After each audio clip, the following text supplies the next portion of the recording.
The truth is, some people only seem to love you when you are compliant, when you say yes, when you don't ask too many questions, when your needs are small, your voice is quiet, and your boundaries are soft. But the second you say no, the second you withdraw, or hesitate, or choose yourself, everything changes. The tone shifts, the affection disappears, and suddenly you're not seen as loving, you're seen as difficult. Carl Jung warned us when we live only to please others, we are not being loved, we are being controlled. This video is for those who feel invisible when they stop being useful, for those who are tired of playing roles they never auditioned for. This is about the love that was never love at all. It was psychological leverage, and you're about to rise above it. From the moment we're born, we're taught what love looks like: affection, validation, approval. But we're rarely told that what we call love can also be manipulation in disguise. Carl Jung said, "The most terrifying thing is to accept oneself completely." And yet, most people never get that chance, because they've been taught to adapt, perform, and sacrifice their truth to be loved. But if your love must be earned through silence, obedience, or emotional labor, it's not love, it's control wrapped in kindness. You've felt this, the subtle punishments when you say no, the guilt trips, the distance, the quiet disapproval. These are not accidents, they are tactics, unconscious maybe, but tactics all the same. Jung introduced the concept of the persona, the social mask we wear to survive, to be accepted, to be safe. It's not fake, it's just partial, a version of ourselves filtered through the expectations of others. But over time, something dangerous happens. You become so identified with the persona that you forget what exists underneath. You become the peacemaker, the helper, the strong one, the one who never asks for too much, the good partner, the reliable friend. And they love you for it. But they don't love your truth, they love your usefulness. When you try to take the mask off, they panic. They don't say, "Who are you becoming?" They say, "What's wrong with you?"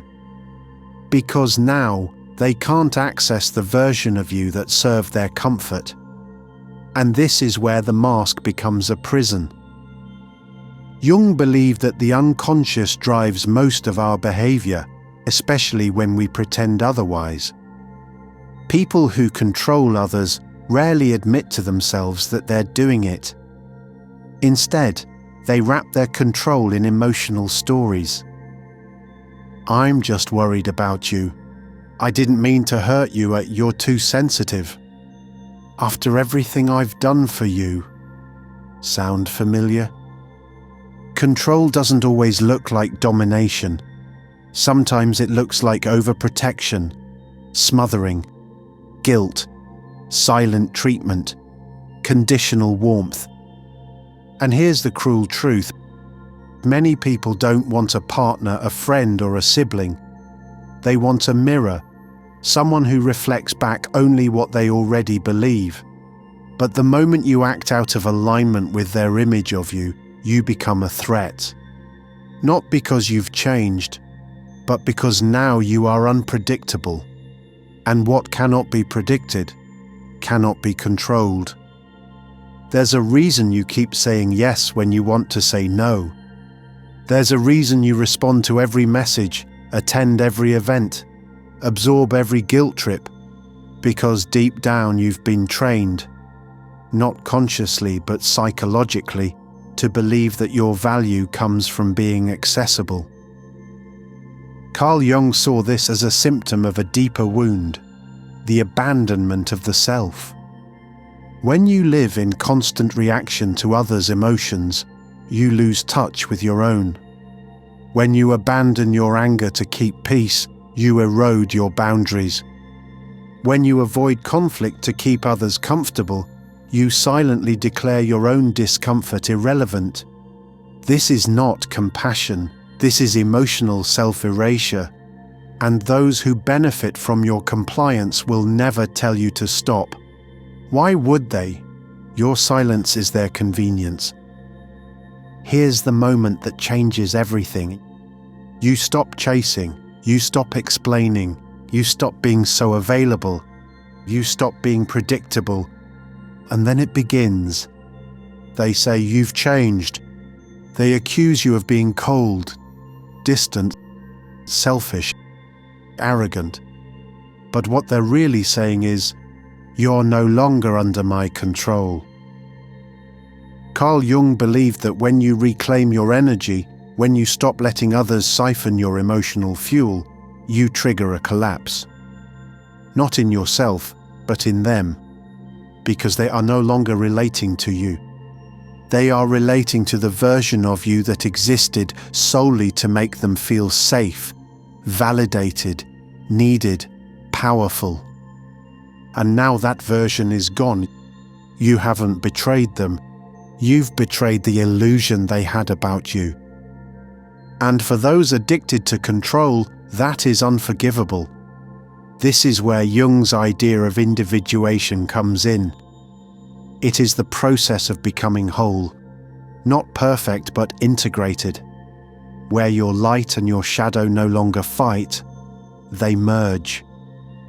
To individuate is to finally say, I am not here to be easy, I am not here to be liked, I am here to be whole. And this process is violent, not externally but internally, because everything you suppressed to be accepted now comes rising up. The anger, the grief, the power. Jung said, there is no coming to consciousness without pain. And that pain is sacred. It means you are no longer outsourcing your identity to the moods of others. You are no longer shaping your worth around who claps or criticizes. You are no longer seeking love from people who only loved your weakness.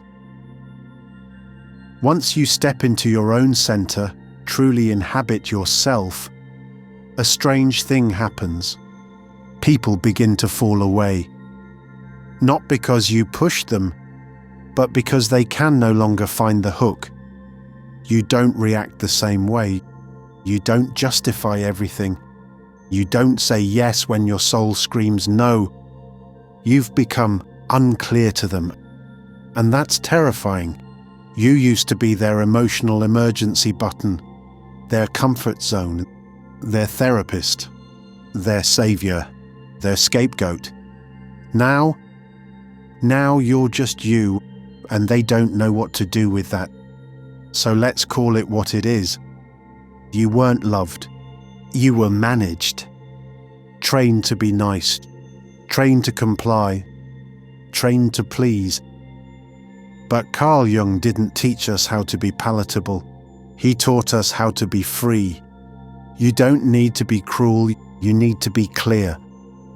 You don't need to be violent, you need to be vital. And those who truly love you will never ask you to betray yourself to keep them comfortable.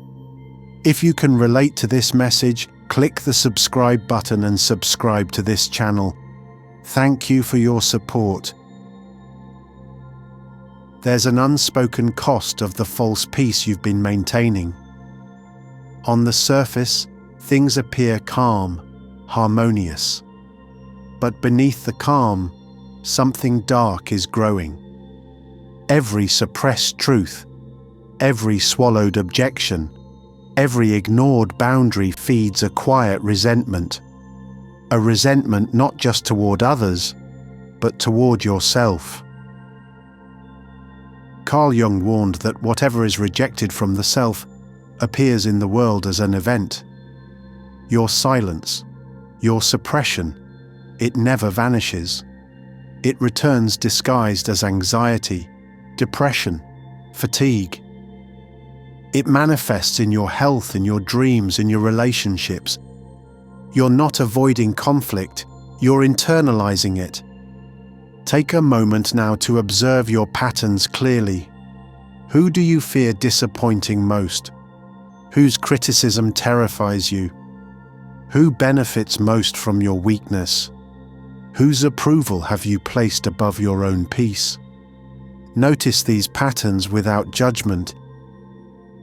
Each name that arises represents a piece of your power you've handed away. Jung called this the shadow, those unconscious parts that secretly run our lives. They are uncomfortable to confront, but confronting them is the only path to freedom. Have you ever questioned why you're compelled to be the nice person? Nice isn't about morality or integrity. Often it's a tactic, a survival mechanism designed to keep us safe, accepted, uncriticized. But here's the danger. Being nice as a coping mechanism eventually strips you of authentic kindness. It replaces generosity with obligation, compassion with duty. Soon, you become resentful of the very people you're trying so hard to please. Carl Jung warned explicitly about this. The privilege of a lifetime is to become who you truly are. Your nice persona is not who you truly are. It's who you've become out of necessity. They wear the mask of connection but feed on your attention. Let's define clearly who they are. People who drain your energy consistently. People who call only in crisis but never check if you're okay. People who praise you only when you're convenient. People who demand your immediate availability and punish you subtly when you withdraw. These are emotional vampires. Your kindness is their sustenance. Jung described people who feed off others' energies as unconscious manipulators. They don't always know they're doing it, yet their unconscious knows exactly how to keep you under their influence. Here is your next step, your first true rebellion.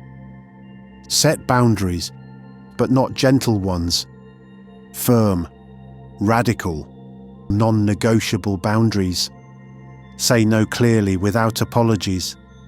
Allow silence to linger when it's uncomfortable.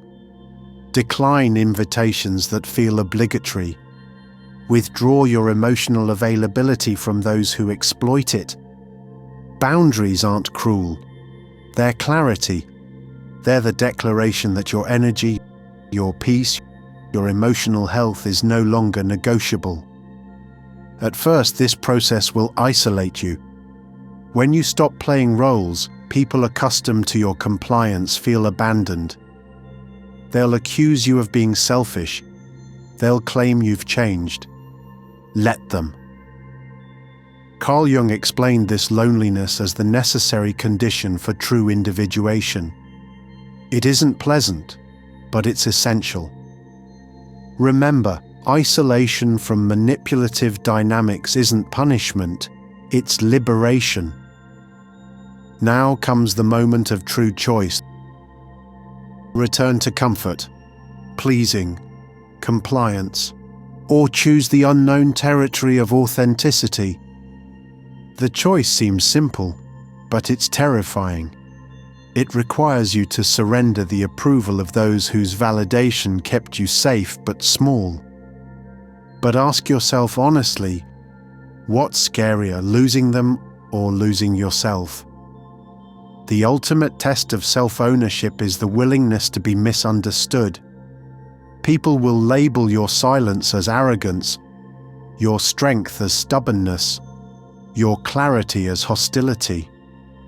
And here is Jung's hardest truth. Everything that irritates us about others can lead us to an understanding of ourselves. If your authenticity irritates someone, it reveals their reliance on your submission. It exposes their shadow, not yours. Only after you've dismantled false relationships, after you've walked through isolation, after you've reclaimed your boundaries, will you finally experience real love?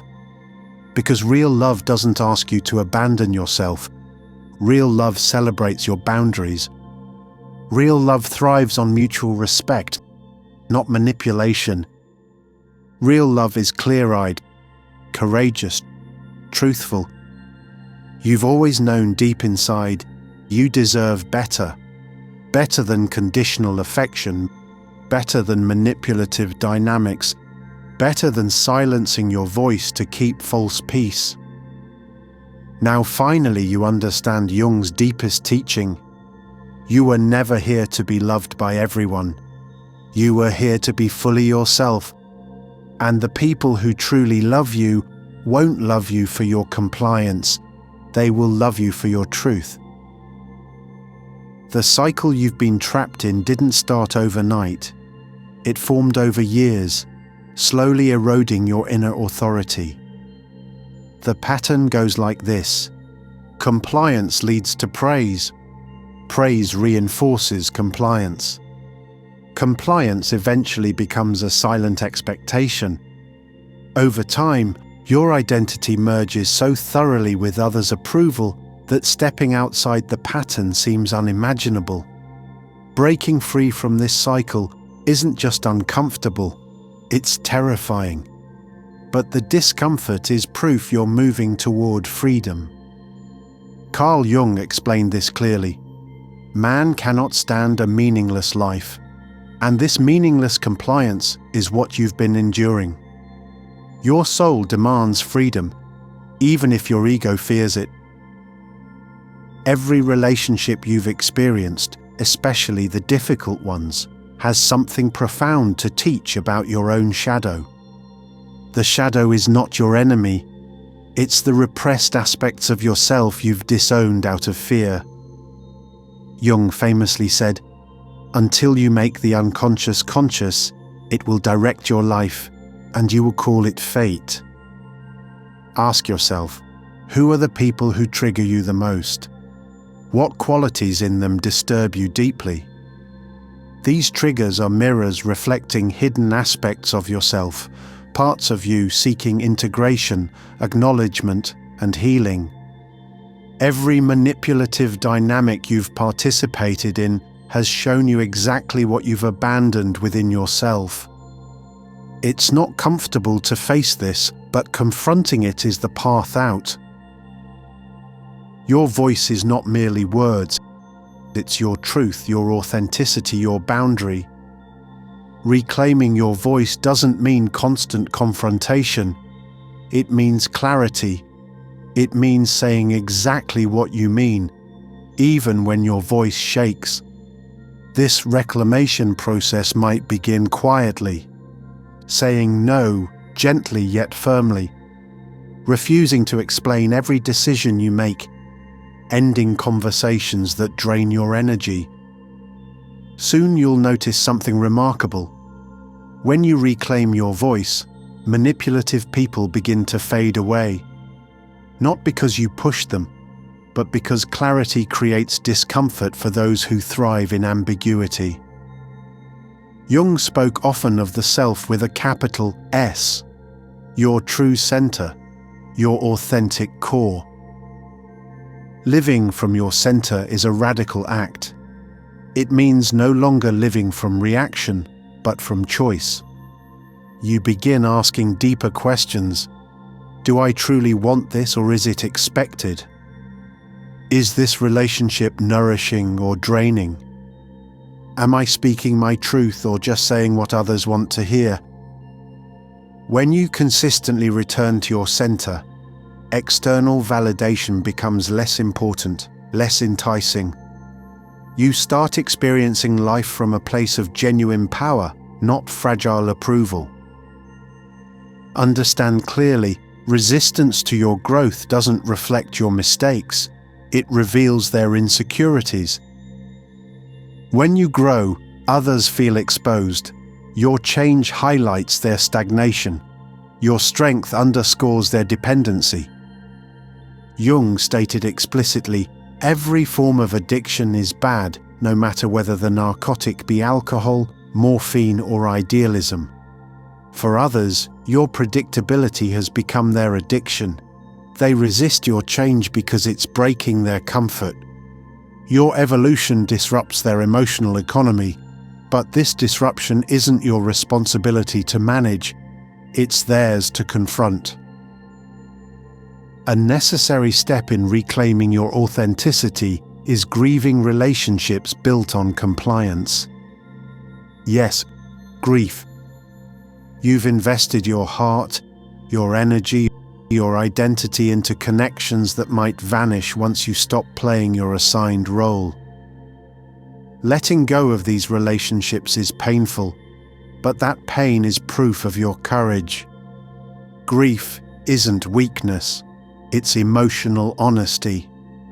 Jung argued that the avoidance of grief is the suppression of authenticity. Give yourself permission to mourn who you once were, the connections you've lost, and then embrace the person you're becoming. As you shed the false relationships, you make space for authentic connections. Authentic relationships honor boundaries naturally. They celebrate your individuality rather than erode it. They're not always easy, but they're genuine. To cultivate authentic relationships, first commit to authenticity within yourself. Be clear about who you are, what you value, and what you refuse to accept. When you're authentic, you naturally attract others capable of meeting you in clarity. Radical honesty doesn't mean bluntness or cruelty. It means transparent communication rooted in self-respect and mutual clarity. When you practice radical honesty, you speak truths without apology. You confront discomfort directly. You align your external actions with internal integrity. This honesty terrifies people used to subtle manipulation, but it liberates you. Jung stated powerfully, "The healthy man does not torture others. Generally, it is the tortured who turn into torturers." Your honesty, while unsettling to others, ensures you never become a silent torturer or a tortured victim again. Here's the final psychological key Jung offers you. Learn to become the observer of your relationships, emotions, reactions. Instead of immediately engaging, pause. Notice your impulse. Observe patterns without judgment. Ask yourself why you're feeling what you feel, why you're compelled to respond. Observing creates space for choice. When you're no longer reacting unconsciously, you reclaim ultimate control. You break the final chain linking you to manipulative dynamics. You've reached the end of this transformational journey, but your new life, the authentic one, has just begun. You understand now. You were never loved by those who needed your weakness.